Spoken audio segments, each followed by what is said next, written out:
for those of the young Italian winemakers out there? You're kind of a success story to them. No. So yes, let's be honest.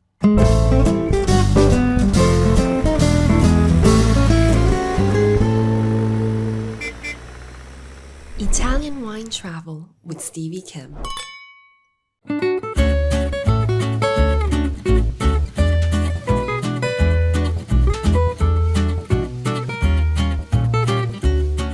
Welcome back. My name is Stevie Kim and welcome to the Italian Wine Podcast.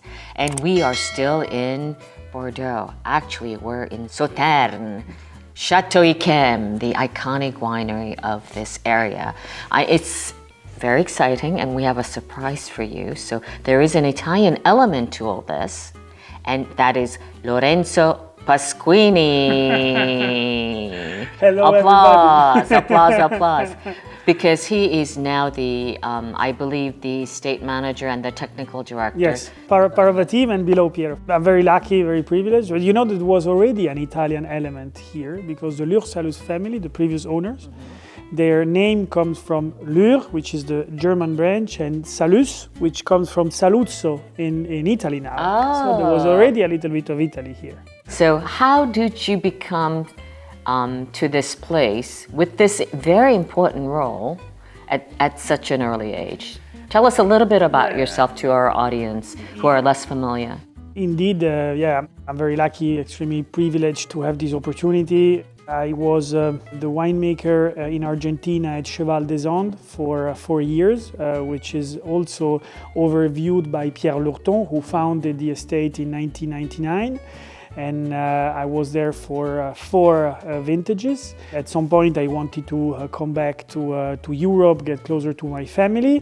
And some years later, Pierre called me back and said, look, my right arm at the estate is retiring. I'm looking for someone that I trust. And this is how he gave me this opportunity. And I was, of course, extremely happy and privileged and absolutely honored to accept. Yeah, you were pretty much fast-tracked to this role. I suppose that was Pierre. Yes, absolutely, yeah. So I do this series called 5 Things About This Wine in social media. But let's do this. Tell us 5 must-know things about Chateau Yquem.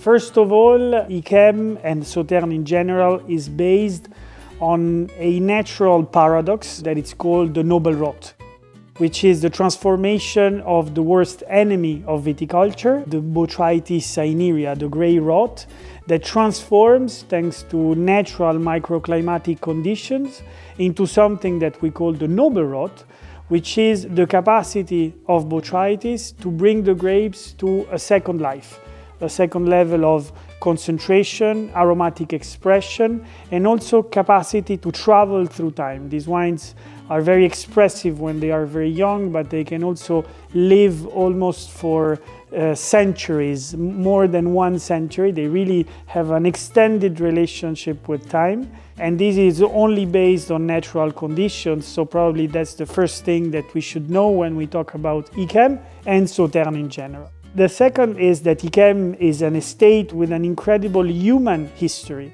It's an estate that was founded in 1593 and that was for 400 years within the same family. And this probably rooted some deep values and a strong vision of the estate, and that's the other, I would say, particular thing of Chateau d'Yquem. Number 3 is that we are at a very lucky placement in a certain way because we are here at the border between 2 geological eras, and so our terroir is extremely diversified. We have gravels, clay, sand, limestone, incredible complexity of terroir of our 100 hectares of vineyards. Number 4, our production is extremely low. In average, we make with 1 vine only 1 glass of wine. Yeah, I thought that was like a myth. So that's actually true. Yes. In general, with 1 vine, you can make 1 to 2 bottles. Here, with 1 vine, we make only one glass. because our way of harvesting is extremely selective. We only take the grapes or the part of the grapes that are attacked by the noble rot, which means that we lose a lot of volume by the concentration, but also that we have to select a lot. We have to reject a lot of grapes that can be attacked by other microorganisms, and that's why the yield shrivels extremely, and we produce this very small amount of this wine that I believe is pretty spectacular. And finally, I would say that our wines have an extended relationship with time. They can travel through time like any other wine, and sometimes we get to taste wines with more than 100 years of age, and it's an incredible experience to witness to wines with such a longevity. But also they can be very expressive in their youth. Today we tasted 2022, that it's our youngest vintage possible, which is already very drinkable, very approachable.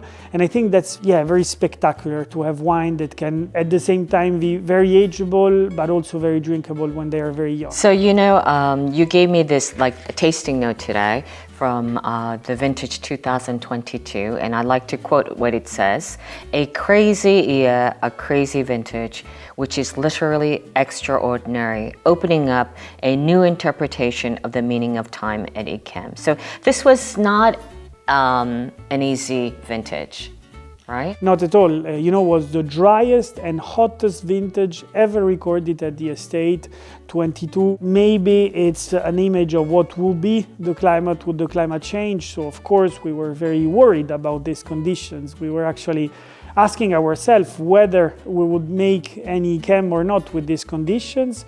And actually we were extremely surprised when we saw the final result, because the wine is extremely powerful and yet so restrained, so delicate, so just, and so in the line of what we envision when we make the blend of Ikem, which is aromatic brightness, balance, and persistency. And I think 22 expressed that with power in a very nice way. And you said something about the bitterness. Yes. So tell us about the bitterness that kind of salvaged, right, the low acidity in this vintage. Bitterness is the key word in Sauternes, and even more in 2022. Sometimes we tend to simplify the balance of a Sauternes between sugar and acid, thinking that the sugar is the base and the acidity is what gives the freshness. That's what we learn at WSET. And I would say that that is not untrue, but it's probably incomplete, meaning that here there are two other dimensions that are probably as important, if not more important, which are the salinity, what we call in Italian la sapidità, that comes a lot with our clay terroirs, and the bitterness, which is really what gives all the dynamicity to the sugar, what makes almost the sugar disappear and become only the base of something that is much more than sweet.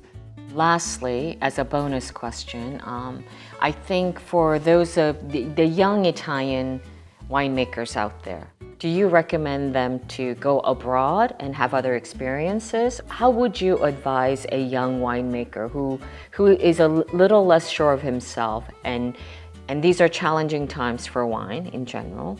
So what kind of advice as a big brother would you give them? It's the first time that I get to answer this question, because I don't feel at all as someone in the position to give an advice to someone else. So what I could say is just to follow his own belief. I think what's most important when you make this job is to understand who you are, what kind of wines do you like, which are your values. And I think the wine is a wonderful way to also express environmental values, social values, taste values, and probably this will pay off at a certain moment. And so, before we close, I got a book from Lorenzo today, and it's about Josephine de Kim, A Remarkable Woman, a Legendary Wine, and this has been recently translated into English. So tell us about who was Josephine de Kim? Josephine was not the founder of the estate, because she came in at the end of the 18th century when the estate was already 200 years old. but was certainly the one who shaped ICHEM as we know it today. She was a visionary woman who first started to do this selective harvest where we pass several times in the same vineyard, as we were saying before, only focusing on quality, and who also created the brand itself, the label as we know it, who started to also spread the word about ICHEM around the world. She's the only probably person in this 400 and more than 400 years of history that we can talk about a before and after. Because after her, we have just continued her vision up until today, and I hope for the next 400 years. Okay. It sounds like Lorenzo has already read this book. I am looking forward to reading this book because it's like the story of Madame Clicquot, right? It's certainly an incredible story. I think very inspirational for a lot of people, yeah. At least for us. Okay. And viva el vino. Viva il vino. And with that, it's a wrap. Italian Wine Podcast, coming live from Chateau ICHEM with Lorenzo Pasquini.